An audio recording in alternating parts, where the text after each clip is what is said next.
I shouldn't have heard it. But I did. The plan wasn't meant for me.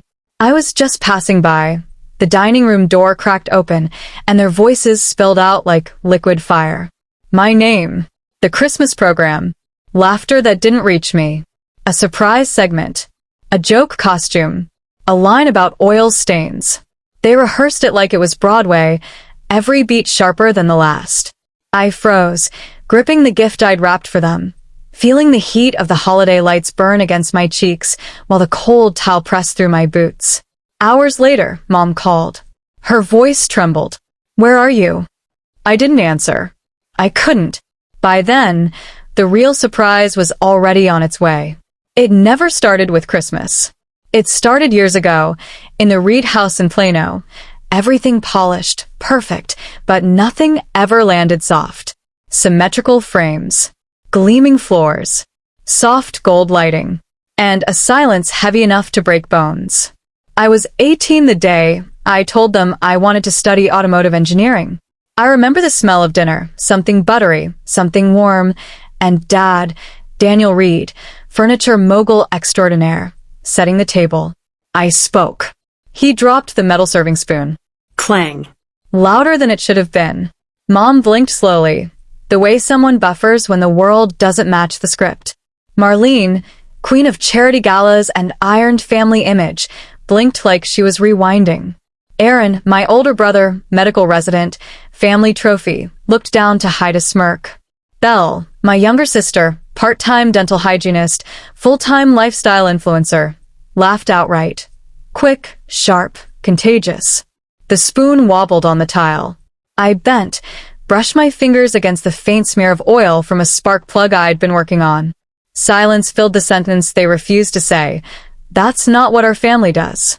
After that, the pattern was weather in Plano, unavoidable. Mom slid job listings across the counter. Office assistant. Receptionist. She never looked at me. She gestured vaguely toward my hands, faint grease lines that refused to vanish. Aaron patted my shoulder, sympathetic, distant. Careful with all that physical work, he said, as if one accident could justify their judgment. Belle filmed herself behind her ring light, telling stories about balance, elegance, life.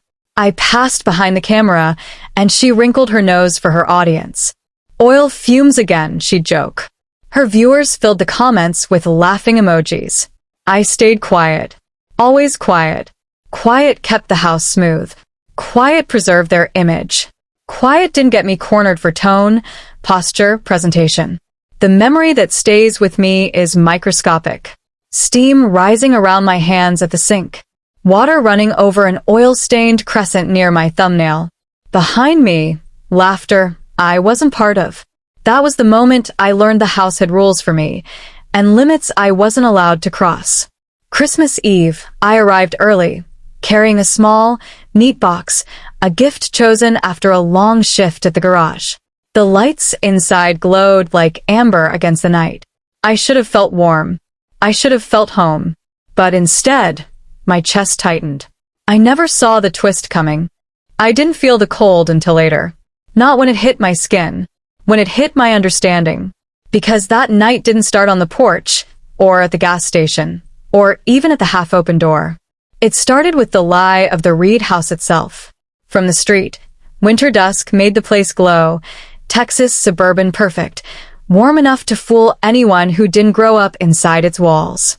The kind of glow that said welcome home, even when it meant the opposite. Inside, the hardwood creaked under my boots the way it always did, like the floorboards were warning me to turn back. Mom was somewhere deeper in the house, probably practicing her lines for the church Christmas program. Every December, she turned into a full-stage director, clipboard, headsets, sweater vests, the whole thing. Dad's voice floated down the hallway, steady, rehearsed, too calm for December. Daniel Reed didn't speak unless he'd chosen the perfect version of his own words. I followed the sound, passing the framed photos that told the Reed family mythology. Aaron at center stage, white coat, perfect posture, Dad's pride. Belle always caught in golden light, lip gloss, ring light, curated laugh. And then me, Peyton, barely in the pictures, usually on the edge, usually cropped. I should have kept walking. I should have headed straight to the kitchen, left the gift box by the tree, pretended everything was normal. But the dining room door wasn't fully shut, just cracked. Just enough to let one thin strip of golden light cut across the dark hallway like a warning flare. I didn't mean to stop. But then I heard my name, said like a joke someone had to test out before the performance. Peyton, Mom said, stretching my name out like she was trying on a sweater she hated. Laughter followed, familiar, practice laughter. Then Dad. She'll wear the jumpsuit, right? The blue one? Fits the theme. Aaron chuckled, that soft, polite doctor laugh he uses with patients. Belle chimed in, her smile practically audible. The toy car will get a reaction. And the line about oil stains, perfect. The church will love it. Paper rustled. Someone tapped a pencil. Someone adjusted timing. They weren't planning Christmas. They were planning a show. No, worse. A skit. A skit about me. About my job. My jumpsuit. My grease-stained nails. My life. My place in the family.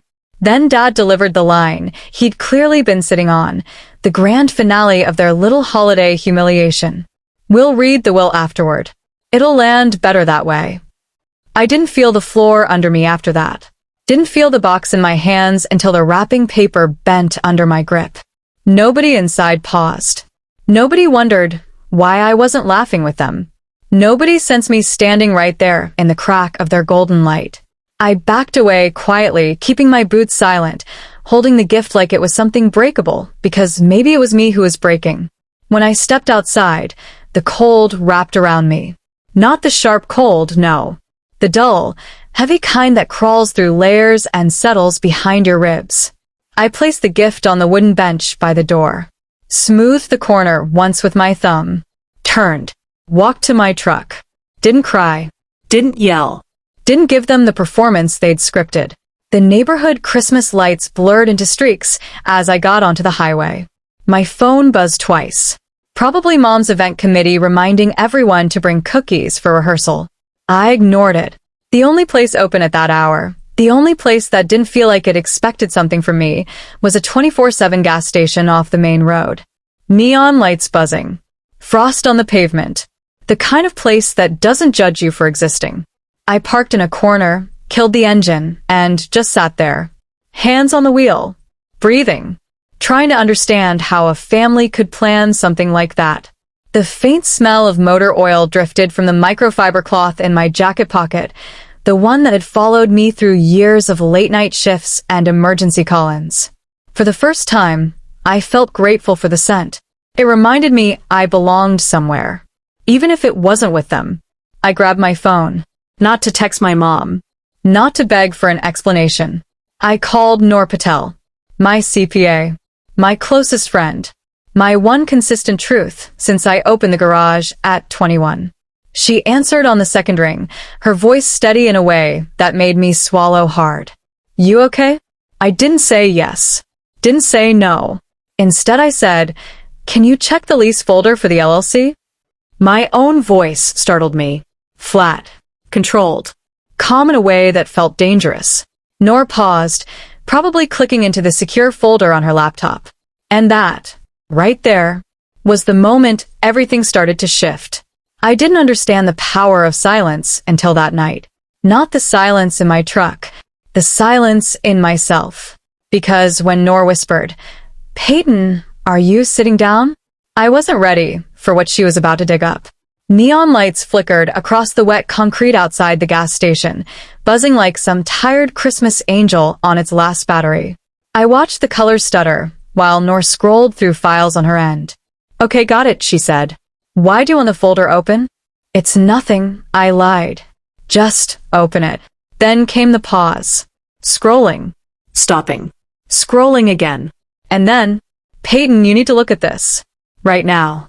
I opened the lease folder on my own phone, something I never touched after hours. Spreadsheets, agreements, notices, ownership documents. Everything lined up neatly, professionally, painfully.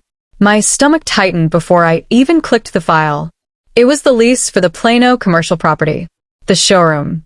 His showroom. Daniel Reed's crown jewel. The building he bragged about every Thanksgiving, every fundraiser, every time he wanted to remind someone of the empire he built. Except the landlord name blinking back at me wasn't his. It was mine. Not my personal name, my LLC. The one Nor helped me start at 25. The one I used to quietly buy up industrial lots around Dallas. The one I signed papers for without thinking twice. I'd always known I owned the building, but I'd never felt it until that moment. I scrolled deeper. 3 missed payments. A pending market rent increase. A highlighted clause about non-renewal. One Nor made me flag months ago when the market shifted. Back then, it was just business.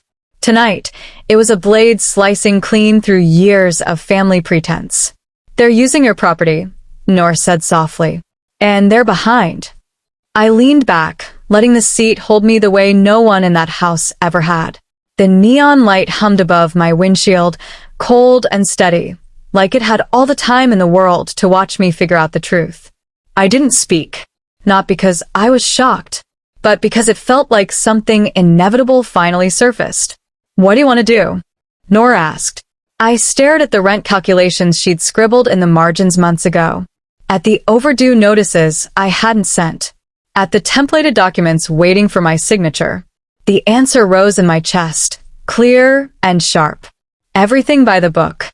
Okay, she breathed, already shifting into work mode. Then let's start. I set my phone in the dash mount, reached into the back seat for the old laptop I kept for late-night paperwork, and powered it on. The screen lit the truck's interior in pale blue, scratches on the steering wheel, dust on my boots, faint oil stains on my nails. One by one, Nor walked me through it. Open spreadsheets. Verify payments. Calculate overdue amounts. Cross-check clauses. Draft notice of default. Draft notice of non-renewal. Update market rate increase. Attach verification documents. Prepare cover letter for courier delivery. Each step was clean. Precise. Controlled. Nothing like the chaos of the Reed house. At one point, Nor murmured, "If they planned a Christmas lesson for you, this is your gift in return." I didn't laugh. Didn't smile. My fingers froze on the keyboard. "It's not a gift," I said. "It's a line." She understood immediately. When everything was signed, time-stamped, and uploaded, I stopped. Just sat there, breathing. The station was nearly empty. A semi hummed past on the highway. A vending machine growled awake behind me. I pressed send.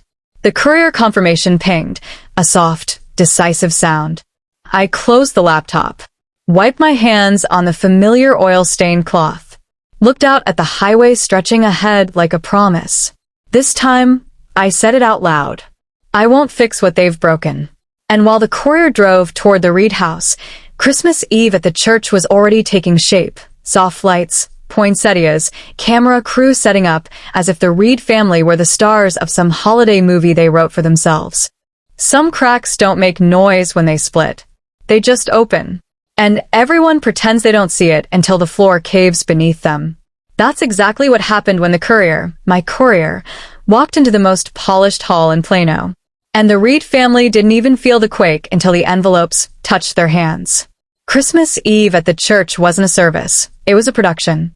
Spotlights warmed the poinsettias. The camera crew rehearsed camera paths like they were filming a holiday special. And my family, God help them, walked around like they were the headliners. My mother, Marlene, thrived in places like this. Her heels clicked with confidence, her fingers straightening garlands with military precision. She smiled at volunteers like she was running for office, framing the entire church in this shiny, rehearsed thing she called the atmosphere of generosity. She didn't notice I wasn't there.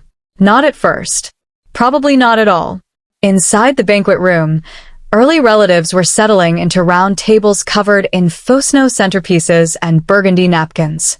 Daniel, my father, stood near a mirrored column practicing his speech like he was about to accept a Lifetime Achievement Award. Aaron adjusted his tie in the reflection, checking that he still looked like the family trophy. Belle flipped her hair in her front camera, smoothing every strand between retakes. They were ready for the show. They had no idea I'd already rewritten the script. The courier arrived at 6:47 p.m. A man in a navy jacket, hands red from the cold, stepping past a little girl practicing her harmony line. He carried a stack of crisp white envelopes, official, heavy, sharp at the edges. Delivery for Marlene Reed. She smiled like Christmas had just handed her another spotlight. Probably thought they were donations. Or RSVPs. Or praise. She tore open the first envelope, and her face broke. Not dramatically. Marlene never allowed herself drama. No. It cracked like a bulb flickering before it dies. Confusion. Then shock. Then the realization that this wasn't a mistake. The pages slid onto the table under the bright banquet lights. Notice of default. Notice of non-renewal. Revised market rent. Ledger of overdue payments. Ownership documents with a landlord name she had never imagined seeing. Peyton Reed. Her hand shook. Pages rustled as she flipped too fast, too desperate. "What is that?" Daniel asked, stepping closer. She didn't answer. Aaron grabbed one page, his jaw locked tight. "Mom, this is the showroom lease." Belle leaned in, eyes widening. "Wait, Peyton owns the building." The pastor at the door stopped mid-instruction. Someone dimmed the stage lights. The children's choir fell quiet without meaning to. Even the air held its breath. One of my aunts whispered, "Why would Peyton send this tonight?" Marlene finally spoke, voice shaking like she'd forgotten how to breathe. No, this has to be a mistake." She doesn't. But the owner line didn't change. Just 2 words, printed cleanly. Landlord, Peyton Reed. Not the mechanic daughter. Not the quiet one. Not the family's holiday punchline. At 7:02 p.m., Daniel called me. I let it ring out. Then Marlene tried. Twice. When the third call came, I finally answered. Snow fell around me like soft ash. I was standing outside a cabin in Colorado, pine trees dark against the sky, the air so cold it felt honest. Nor was inside chopping vegetables, humming under her breath. "Where are you?" Marlene's voice was sharp, frantic. Behind her I heard chairs scraping, whispers, the edge of someone crying. She wasn't calling because she cared. She was calling because her perfect program was breaking apart in real time. Snow collected on the railing as I brushed it with my glove. I said quietly, "Did you enjoy my gift?" The silence that followed wasn't dramatic. It was worse. Small, stunned, imploding from the inside out. For the first time, she felt it. I wasn't orbiting them anymore. "Peyton," she tried again, softer now. Almost pleading. But the wind shifted, thinning her voice to static. "I won't discuss this tonight," I said, steady as the snow. "All communication can go through the LLC inbox."